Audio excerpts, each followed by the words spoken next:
미국의 베스트셀러 가운데 기독교 화해에 관한 책이 있습니다.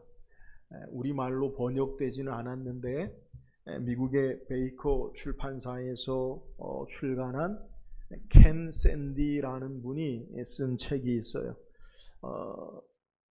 영어 그대로 제가 죄송한데 잘 발음도 안 좋은데 우리말로 번역이 안 돼서 그대로 소개할게요. The Peacemaker, A Biblical Guide to Resolving Personal Conflict. 제목이 The Peacemaker, 화해자, 중재자라는 의미를 가지고 있고요. 그 다음에 기독교인으로서 개인의 갈등에 관한 성경적인 안내라는 부제를 달고 있는 그러한 책이에요. 여기서 캔디라는 샌 캔디라는 분은 네 가지 영어 알파벳의 네 가지 G, 알파벳 G로 시작하는 네 가지 원칙을 우리에게 제시해. 첫 번째 보면 Glorify God, 하나님께 영광 돌리. 방송실 좀 띄워줘요. 하나님께 영광 돌린다. 그러니까 이 말이 뭐냐? 갈등 속에서도 하나님 중심의 삶을 회복하는 거예요. 두 번째는 Get the log out of your own eye. 가서 너의 들보를 빼라. 로그라는 것이 영어로 통나무인데 마태복음 7장 3절에 어찌하여 형제의 눈 속에 있는 티는 보고 내 눈 속에 있는 들보는 보지 못하느냐. 그러니까 내 눈에 들보, 영어로 로그라고 해서 get the log, 이 통나무를 빼라. 세 번째 G는 gently restore라고 해서 신사답게 부드럽게 회복해라. 그러니까 상대와 화해하기 위해서는 너 뭐 잘못했냐, 나 뭐 잘못했냐 막 정죄하면서 가서는 화해가 안 돼. 그래서 부드럽게 정죄가 아닌 회복을 위해 권면해라. 네 번째는 go and be reconciled, 화해를 적극적으로 실천해라. 그래서 기독교 화해에 관한 네 가지 G의 원칙을 우리에게 소개하고 있어요. 죄악된 세상에서 인간은 끊임없이 갈등하고 싸우고 물고 뜯고 전쟁하는 모습이 인간의 모습이에요. 그러나 예수 믿고 구원받은 하나님의 자녀들의 삶의 모습은 이런 갈등과 싸움, 정쟁을 끊고 평화를 만들고 이루는 자들이 되어야 돼. 그래서 예수님은 천국 백성에 대해서 마태복음 5장의 산상수훈의 8가지 복 가운데서 우리에게 마태복음 5장 9절에 보면 화평하게 하는 자는 복이 있나니 그들이 하나님의 아들이라 일컬음을 받을 것이다. 그러니까 하나님 나라의 백성들은 어떤 자들이냐? 화평하게 하는 자들이다라고 우리에게 소개해요. 여기서 이 화평하게 하는 자들을 영어로 peacemaker, 켄 샌디가 지은 peacemaker 똑같은 거예요. 그러니까 우리에게 천국 백성은 어떤 자들이냐? 이 땅에서 화평케 하는 자들이라는 거예요. 오늘 성경은 이처럼 20년 이상 형과의 갈등과 묵은 앙금을 풀고 화해에 성공한 야곱과 에서의 만남을 성경이 우리에게 소개하고 있어요. 야곱이 20년 만에 고향으로 돌아온다는 소식을 형 에서가 듣고 어떻게 하느냐? 오늘 1절에 보면 장정 400명을 거느리고 야곱에게 와요. 장정 400명을 거느리고 온다라는 것은 성경의 내용의 용례로 보면 주로 군사적인 행동에 근거하는 내용을 소개하는 거예요. 그러니까 군사적인 행동의 의미의 숫자가 400명을 데리고 오는 것을 이야기해요. 그리고 야곱은 이처럼 당연히 생각하기를 형이 400명의 장정을 데리고 와서 나와 나의 가족과 나의 재산들을 다 해할 것이다. 죽일 것이다. 이러한 두려움과 답답함에 사로잡혀요. 당연히 20년 전에 가졌던 에서가 야곱을 죽이려고 해서 야곱은 부모의 말씀을 듣고 외삼촌 라반의 집으로 피신하여 도망하고 이제 돌아가는 길이에요. 그러니까 야곱이 느끼는 감정은 두려움과 답답함에 자신의 모든 가족 그리고 재산을 잃어버리게 되는 그러한 두려움 가운데 있는 거예요. 그래서 야곱이 어떻게 합니까? 야복강에 홀로 남아서 그가 기도하죠. 그리고 하나님의 천사와 씨름함으로 말미암아 그의 환도뼈, 허벅지 관절이 골절되어지고 그리고 하나님을 만나고 난 이후에 새날을 맞이하게 돼요. 하나님의 천사와 씨름하고 하나님을 뵙고 난 이후에 형 에서를 만나는 장면을 오늘 성경이 우리에게 소개하네요. 그런데 형 에서를 만나는 오늘 우리가 읽은 본문의 내용에 놀라운 모습을 소개하고 있어요. 그것은 바로 에서의 태도예요. 물론 야곱이 형 에서를 만날 때 땅에 몸을 7번 굽혀서 에서에게 나갔어요. 근데 이 에서가 야곱에 대해서 어떤 반응을 보이느냐? 우리가 읽은 4절에 보면 에서가 달려와서 그를 맞이하여 안고 목을 어긋 맞추어 그와 입 맞추고 서로 우니라. 누가 먼저 달려왔어요? 에서가 그죠? 에서가 먼저 달려와서 그를 안고 그리고 목을 어긋 맞추고 입 맞추고 우는 거예요. 에서가 야곱에게 400명의 장정들을 거느리고 오는 적대적인 모습은 간데 없어지고 화해와 감동의 순간을 성경이 우리에게 증거하는 거예요. 그리고 야곱은 형님 얼굴을 뵌 것이 마치 하나님의 얼굴을 본 것 같다라고 고백하면서 형님이 나를 기뻐한다 이렇게 고백하고 있어요. 어떻게 이런 감동적인 만남의 은혜가 된 것입니까? 바로 하루 전까지만 해도 야곱은 두렵고 답답함으로 울며 불며 기도했고 에서는 군사적인 적대적인 행위로 400명의 장정을 거느리고 야곱에게 왔는데 이 둘 사이에 도대체 하룻밤 사이에 무슨 일이 벌어진 것입니까? 오늘 말씀을 통해서 성경이 증거하는 참된 화해로 나가는 화평케 하는 자들의 모습, 천국 백성의 모습이 무엇인지 묵상하고 저와 여러분이 화평케 하는 자들이 되기를 주의 이름으로 축원합니다. 그렇다면 야곱과 에서가 어떻게 화평을 이루는 자들이 되었습니까? 오늘 3절 다시 한번 읽어봅시다. 3절입니다. 시작. 자기는 그들 앞에서 나아가되 몸을 7번 땅에 굽히며 그의 형 에서에게 가까이 가니. 자, 3절에서 야곱의 확연히 다른 두 가지 행동의 차이를 성경은 우리에게 소개해요. 첫 번째는 야곱의 위치예요. 위치. 오늘 성경이 뭐라고 쓰냐? 자기는 그들 앞에서 나아가되. 야곱이 지금의 위치가 어디 있느냐? 모든 가족들 앞에 있음을 소개하는 거예요. 그러면 야곱이 야복강을 건너기 전에 야곱의 위치는 어디에 있었느냐? 야곱이 야복강을 건너기 전에 맨 처음 선물과 자기 재산을 두 대로 나누고 오늘 성경 1절, 2절에도 우리에게 소개하는데요. 종들을 보내고 레아와 그의 자식들을 보내고 그리고 라헬과 요셉을 보내고 야곱은 홀로 남은 거예요. 야곱 위치가 야복강을 건너기 전에 어디 있었어요? 맨 앞이에요? 맨 뒤에요? 맨 뒤에요. 그러면 야곱이 형 에서가 400명의 사람들을 데리고 온다는 소식을 듣고 자기 나름대로의 대비책, 해결책을 세운 거예요. 어떻게 해요? 형이 한 대를 치면 한 대를 가지고 종들을 치면 가족들을 데리고 레아와 그의 자녀들까지 잃어버리면 라헬과 요셉을 데리고. 왜? 제일 사랑하거든, 라헬을 레아보다. 그리고 그것도 안 되면 맨 마지막에 아직 야복강을 건너지 못하면서 야곱이 홀로 남은 게 뭐예요?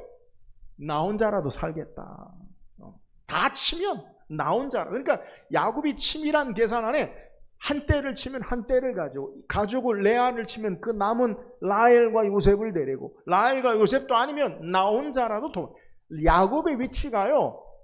야복강을 건너기 전에 맨 뒤에 있었는데 오늘 성경에 야복강을 건너고 난 이후에 야곱의 위치가 어디 있느냐? 맨 앞에 있음을 성경이 우리에게 소개하는 거예요.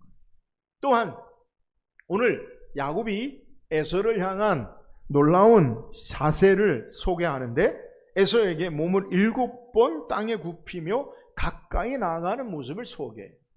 몸을 땅에 굽히는 것, 그것은요, 고대에서 성경적으로 하나님 앞에 나아갈 때 하는 행동이나 왕에게 나아갈 때 하는 행동을 우리에게 소개해요.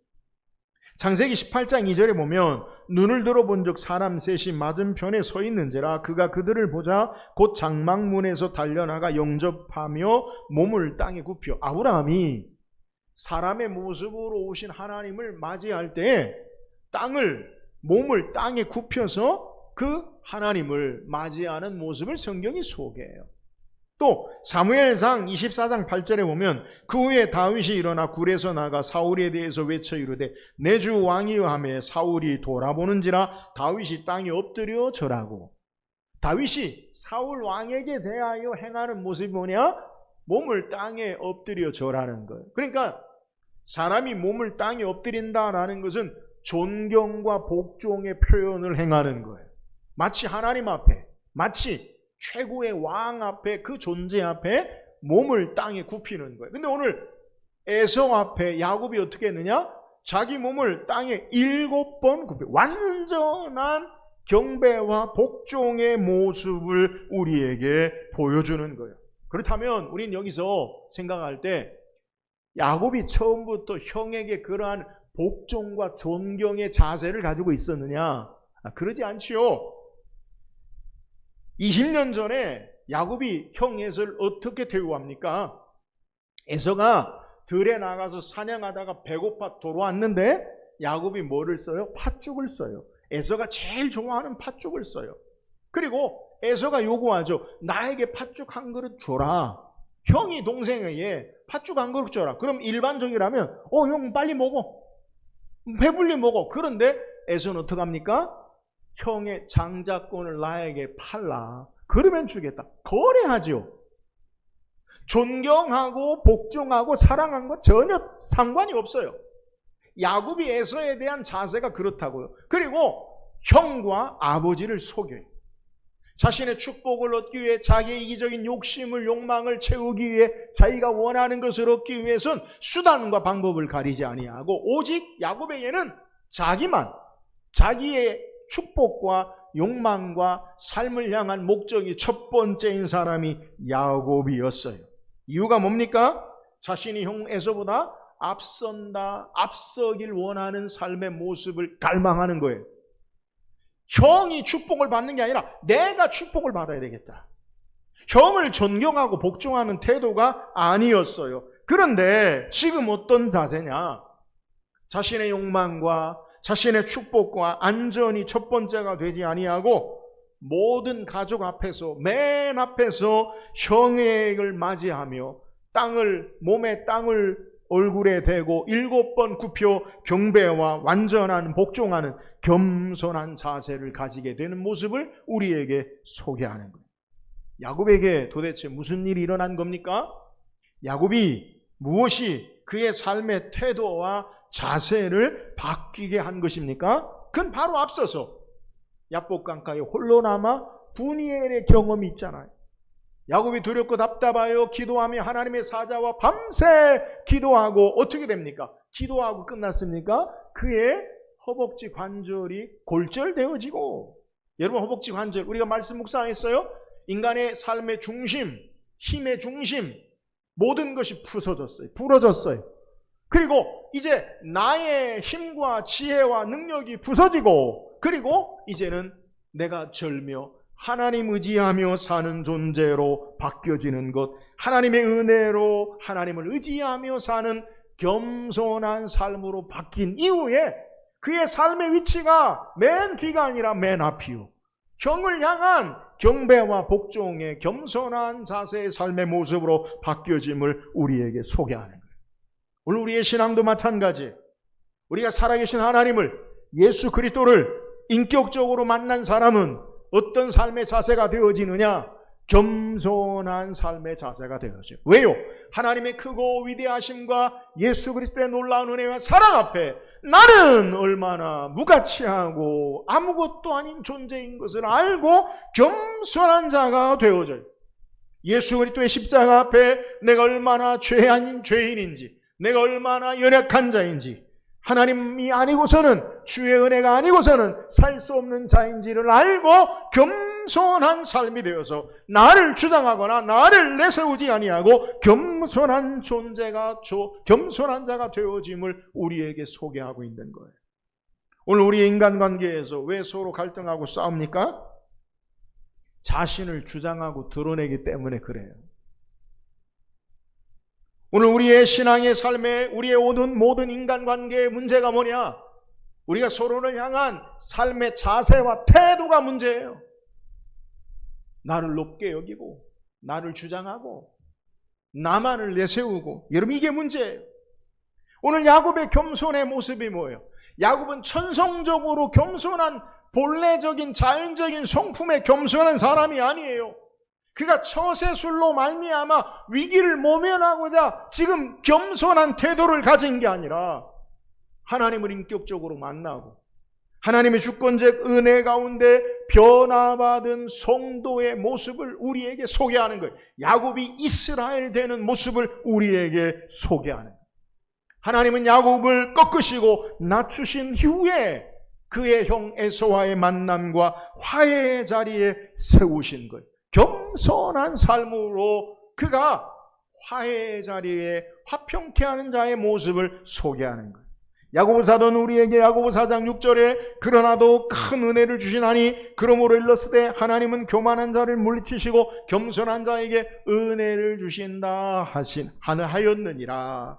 여러분, 하나님 앞에서 굴복하고 겸손한 자는 사람 앞에서도 겸손한 태도와 자세로 화평을 이루는 자가 되어짐을 우리에게 소개하는 거예요. 사랑하는 여러분, 날마다 우리가 하나님 앞에 나아가 우리를 향하신 하나님의 놀라우신 은혜 앞에 내가 어떤 자인지를 알고, 그래서 겸손함으로, 이 겸손함이 우리의 인간관계 앞에 주의 은혜 앞에 삶을 통해서 참된 화평을 이루는 자들이 되기를 주의 이름으로 축원합니다. 또한 야곱이 어떻게 참된 화평을 이루는 자가 됩니까? 오늘 11절 말씀 다시 읽어보세요. 11절입니다. 시작. 하나님이 내게 은혜를 베푸셨고 내 소유도 족하오니 청하건대 내가 영님께 드리는 예물을 받으소서 하고 그에게 강권함에 받으니라. 오늘 야곱과 에서의 화해 가운데 성경이 소개하는 우리가 주목할 만한 내용이 있는데요, 오늘 우리가 읽은 1절에서 7절까지는 야곱과 화해의 감동적인 모습을 소개하고 8절에서 11절까지는 야곱이 자신의 소유 중에서 예물을 에서에게 권하여 주는 모습을 성경이 우리에게 소개해요. 우리는 흔히 이 성경을 읽을 때 야곱이 에서에게 선물을 주었구나 이렇게 이해할 수 있어요. 그런데 단순한 이해를 뛰어넘는 깊은 신학적인 의미가 있어요. 그게 뭐냐? 오늘 히브리어로 예물이라는 말은 히브리어로 민하라는 말인데, 이 예물로 번역된 민하는 단순한 선물만을 말하는 게 아니라 예물, 헌물을 의미해요. 더 구체적으로 하나님께 드리는 예물에 이 민하라고 단어가 사용되고 사람에게 주는 선물에도 사용되지만 또한 관계 회복을 위한 속죄 또는 화해의 상징적인 수단으로도 성경이 사용돼요. 그래서 이 민하는 단순한 선물이 아니라 그 의미가 관계의 회복과 헌신 그리고 속죄의 의미를 담고 있는 복합적인 단어예요. 단순히 물건을, 선물을 주고받는 그런 의미가 아니라 화해, 헌신, 속죄의 의미가 있다라는 거예요. 특별히 성경에서 이 단어가 사용될 때 어떻게 사용되었느냐? 하나님 앞에 예배하는 제사의 모습으로 이 단어가 사용돼요. 레위기 2장 1절에 보면 누구든지 소재 예물을 여호와께 드리려거든 고운 가루로 예물을 삼아 그 위에 기름을 붓고 그 위에 유향을 놓아. 그러니까 소재의 예물에 이 단어가 사용되고 있다는 거예요. 여러분, 소재가 뭡니까? 소재는요, 피 없는 제사예요. 곡식을 빻아서 하나님 앞에 드리는 제사인데, 희생 제사와 함께 하나님 앞에 삶을 헌신하여 드리는 의미, 그리고 화해와 속죄의 의미를 같이 가지고 있는 것이 소재의 의미예요. 오늘 성경에 우리에게 예물을 에서에게 드렸다, 주었다라는 말은 단순히 선물을 의미하는 게 아니라 앞으로 성경에서 우리에게 이제 성막을 통해, 성전을 통해 이스라엘 백성들이 하나님 앞에 제사할 때에 마치 제물로, 예물로 드려지는 그 의미를 예표하고 있다는 거예요. 그러니까 오늘 에서에게 주었던 예물의 의미가 성경의 제사 제도에 의해서 하나님 앞에 드려지는 헌신과 관계 회복과 속죄의 의미를 담고 있는 예물을 받음으로 그들이 화해했다라는 내용을 우리에게 소개한다는 거예요. 근데 성경에 더 구체적으로 이 예물의 의미를 우리에게 이루신 분이 계세요. 예수 그리스도. 예수님은 그의 몸을 우리를 위해 제물로 완전히 드리시고 하나님과 우리 사이의 삶의 화해와 속죄를 이루시는 온전한 제물이 된 것을 성경이 우리에게 소개하고 있습니다. 로마서 5장 10절에 곧 우리가 원수되었을 때에 그의 아들의 죽으심으로 말미암아 하나님과 화목하게 되었은즉 하나님과 화목하게 된 자로서는 더욱 그의 살아나심으로 말미암아 구원을 받을 것이니라. 예수님은 참된 예물의 의미로 우리를 위해서 화목케 하는 제물이 되었다라는 의미는 하나님 앞에 그의 몸을 들이심으로 온전히 헌신하심으로 하나님과 우리 사이의 속죄를 이루고 하나님과 우리 사이의 관계의 회복을 이룬 예물, 화목제물 되신 분이 바로 예수 그리스도 되심을 우리에게 소개하는 거예요. 그러니까 이 야곱이 에서에게 준 예물의 의미는 장차 예수 그리스도로 말미암아 우리가 하나님과의 화평을 이루고 참된 온전한 관계의 회복이 일어나고 하나님 앞에 우리의 삶을 드려지는 삶을 살아야 함을 우리에게 소개하는 거예요. 그래서 예수님은 그가 먼저 향기로운 제물 되어주시고 하나님의 속죄의 제물로 드리시고 우리에게 화해와 화목을 이루신 것을 우리에게 권면하여 로마서 12장 1절 말씀에 그러므로 형제들아 내가 하나님의 모든 자비하심으로 너희를 권하노니 너희 몸을 하나님이 기뻐하시는 거룩한 산 제물로 드리라. 이는 너희가 드릴 영적 예배니라. 주께서 우리를 위하여 드리신 것처럼 너희도 하나님의 자녀로 거룩한 산 제물이 되어라라고 말씀하는 거예요. 야곱이 드린 예물이 화해와 헌신과 속죄의 의미를 담아 에서와 화평을 이루었습니다. 이 예물은 예수 그리스도로 말미암아 예수 안에서 우리에게 참된 속죄와 화해와 화목해 되는 상징을 우리에게 증가하는 거예요. 그러므로 오늘 우리는요 예수 그리스도를 본받아 거룩한 산 제물로 하나님 앞에 드릴 때에 우리에게 완전한 온전한 화해를 이루는 자가 돼. 우리의 삶을 하나님께 드리고 헌신하고 하나님과의 속죄의 은혜와 화평의 길로 나아갈 수 있음을 우리에게 소개. 그렇다면 구체적으로 우리가 하나님 앞에 예수님처럼 우리의 삶을 드리는 것이 무엇입니까? 오늘 우리가 예수 그리스도로 살 때, 예수님으로 살 때, 예수 안에 살 때 이 화평을 이루는 자들이 되는 거예요. 우리가 온전한 화평을 이루지 못하는 그 이유가 뭡니까? 예수님으로 살지 않고 내가 살고 있기 때문에 그래요. 나의 정욕과 나의 욕심과 내가 드러나는 삶을 살고 있기 때문에 그래요. 바울은 우리에게 예수 믿고 구원받은 삶에 대해서 갈라디아서 2장 20절에 뭐라고 이야기하냐? 내가 그리스도와 함께 어디에?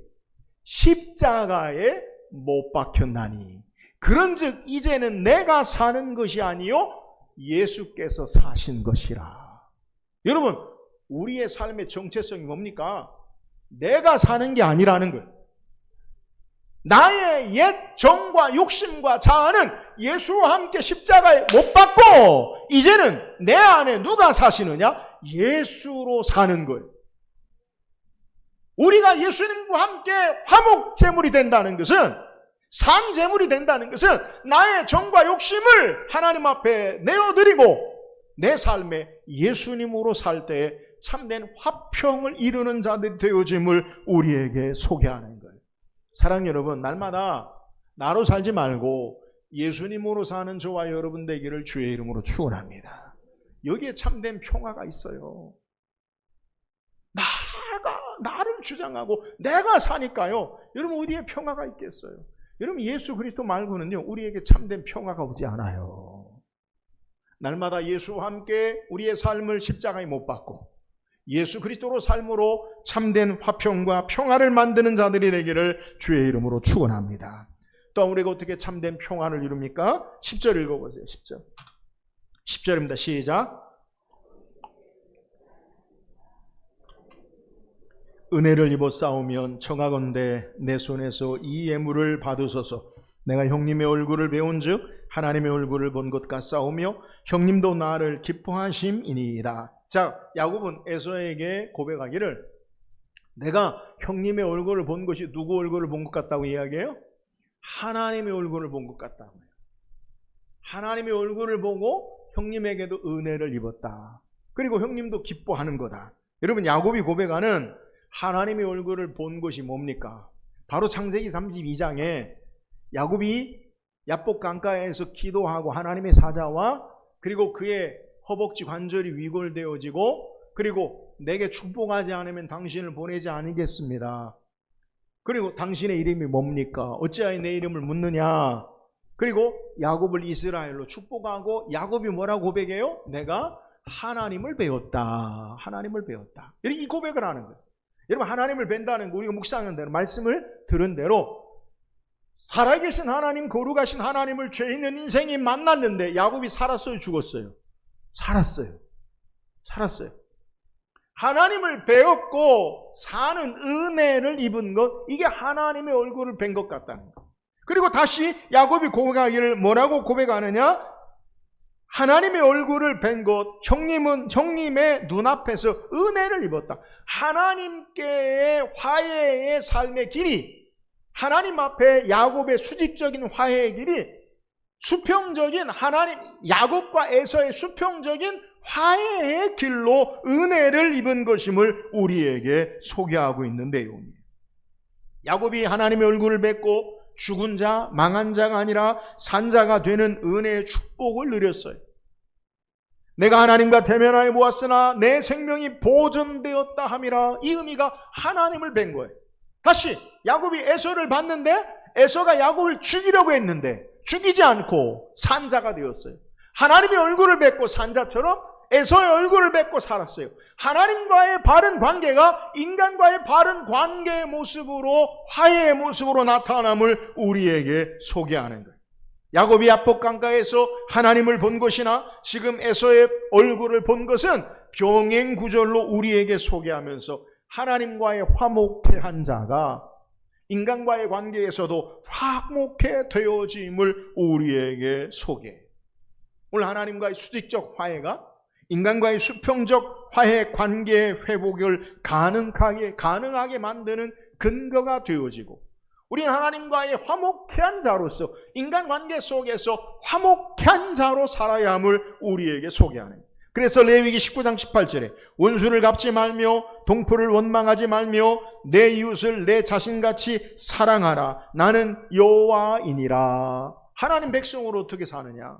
원수를 갚지 말라. 동포를 사랑하라. 왜요? 하나님 백성으로 그렇게 살아라. 이 말은 하나님 앞에 산자가 된 게 이스라엘. 거룩하신 하나님 앞에 우리의 삶이 살았어요. 우리는 어떤 삶을 사느냐? 그 은혜 앞에 우리의 삶이 사라져야 된다라는 거예요. 하나님과 화평을 이룬 자는 그 은혜를 받은 자들로 이웃과의 관계 속에서도 화평을 이루는 자가 되어져야 함을 우리에게 소개하는 거예요.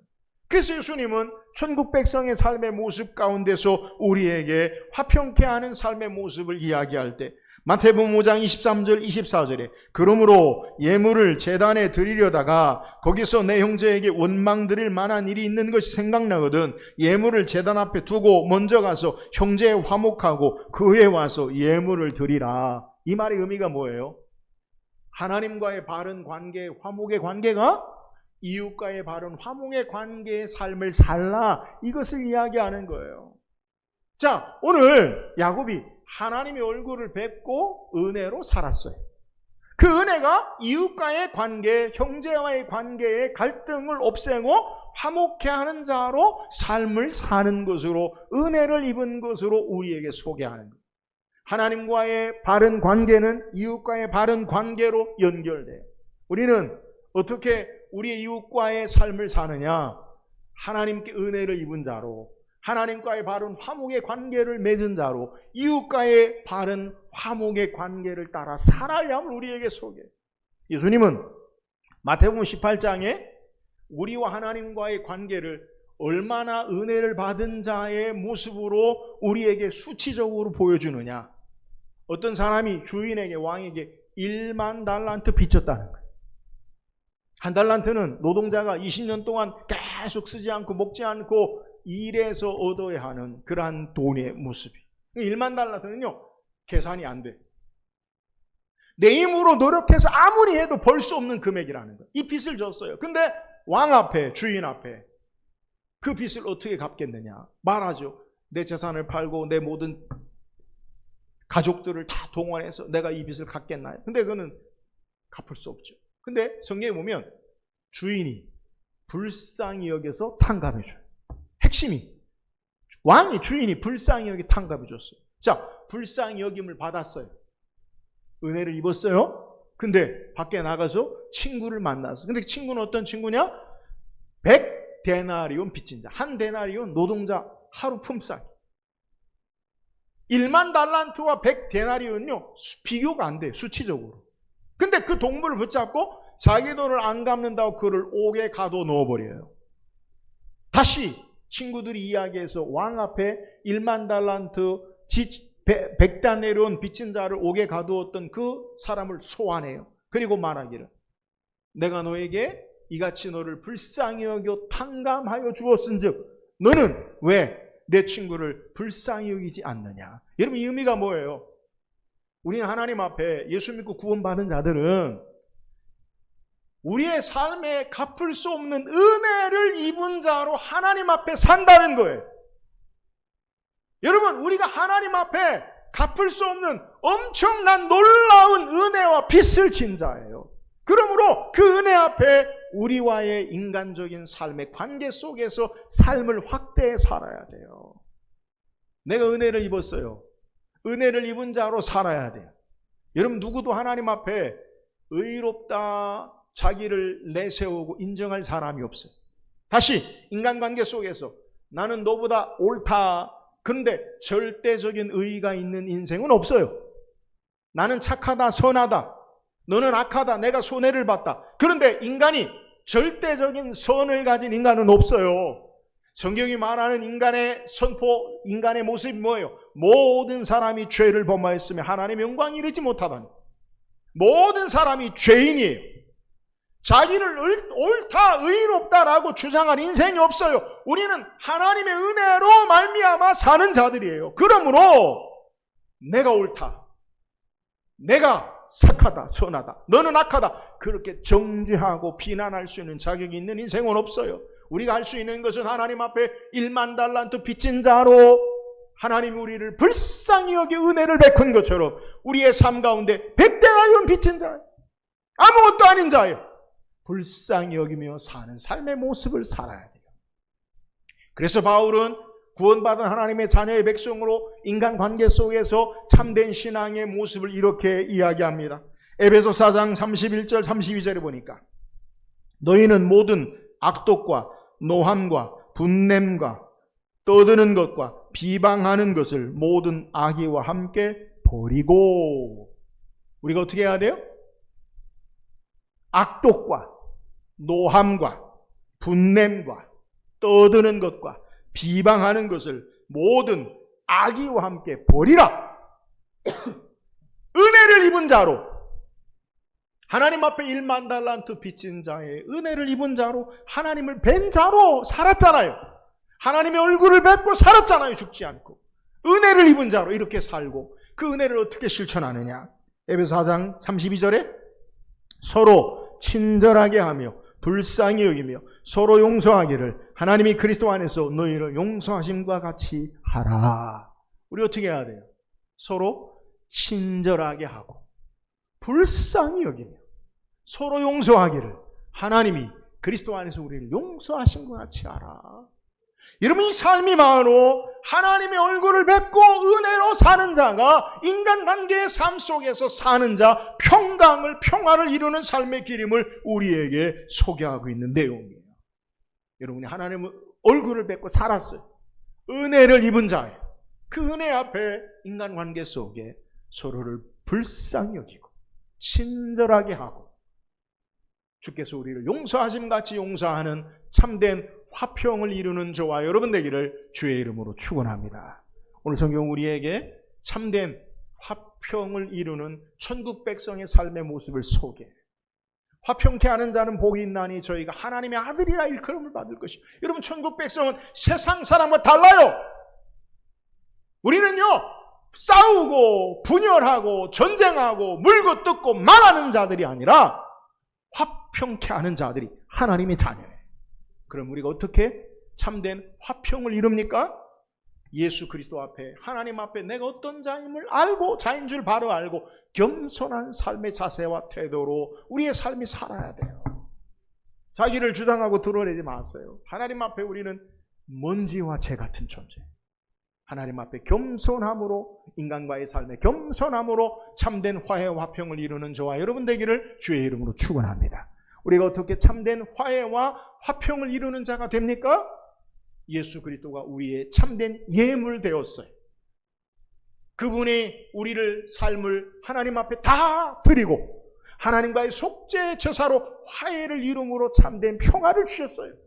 여러분, 예물의 의미가 바로 이거예요. 예수 그리스도 안에 완성됨을 소개해요. 오늘 우리 안에 참된 예물을 드린다는 삶의 모습이 뭐예요? 오늘 우리가 나로 살지 않고 예수 그리스도로 사는 거예요. 나의 정과 욕심을 십자가에 못 박고 예수님으로 속죄와 화해와 평화를 이루신 예수님이 드러날 때 참된 화해와 평의 삶을 살아요. 나로 살지 말고 날마다 예수 그리스도로 참된 화평을 이루는 저와 여러분 되기를 주의 이름으로 축원합니다. 우리가 어떻게 참된 화해와 화평을 천국 백성으로 살 수 있습니까? 오늘 성경은 우리에게 하나님의 얼굴을 뵌 것이, 은혜를 입은 것이 참된 평화를 이루게 됨을 소개해요. 우리는 하나님의 얼굴을 배웠어요. 1만 달란트 빚진 자예요. 은혜를 입은 자예요. 그러므로 우리와의 삶의 관계가 서로 친절하게 하고 불쌍히 여기고 주께서 우리를 용서하신 같이 용서함으로 참된 평화를 이루는 천국 백성으로 화평을 이루는 자들이 되기를 주의 이름으로 축원합니다.